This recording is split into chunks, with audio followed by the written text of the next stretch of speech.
дар шаҳри Квета дар ҷанубу ғарби Покистон ҳазораҳо алайҳи куштори намояндагони ин ақалияти қавмӣ эътироз карданд. ҳазораҳо, ки аксаран мусалмонҳои шиа мебошанд, дар солҳои охир ҳадафи ҳамлаҳои афзояндаи гурӯҳҳои тунрави суннӣ қарор гирифтаанд. эътирозгарон хостори ҳимояти бештари пулис аз ҳазораҳо шуданд. ҳамчунин дар Покистон як номзади трансгендер низ дар интихоботи маҳаллии рӯзи 3 май дар вилояти Хайбар Пахтунхва худро номзад кардааст. ӯ ки бо номи Парвиз Беби маъруф аст, нахустин номзади трансгендер дар интихоботҳои Покистон мебошад. ин як падидаи нодир дар ҷомеаи муҳофизакори ин кишвар аст. трансгендерҳо дар Покистон то соли 2011 ки додгоҳи олӣ бо судури як ҳукм аз онҳо пуштибонӣ кард, ҳаққи овоз додан надоштанд.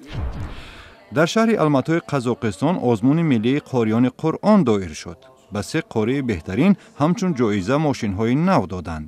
ин дар ҳолест ки барандаи озмун ҳамагӣ 14 сол дорад. дар Сараево, пойтахти Босния, навозандагону раққосони ҷавон ба сафари Попи Рум Франсис ба Босния ва Ҳерзеговина омодагӣ мебинанд. сафари Попи Рум ҳафтаи оянда таҳти унвони «Дар пайи сулҳ» сурат мегирад. ин гурӯҳи ҳунарӣ дар маросими истиқбол аз Поп Франсис ҳунарнамоӣ хоҳад кард.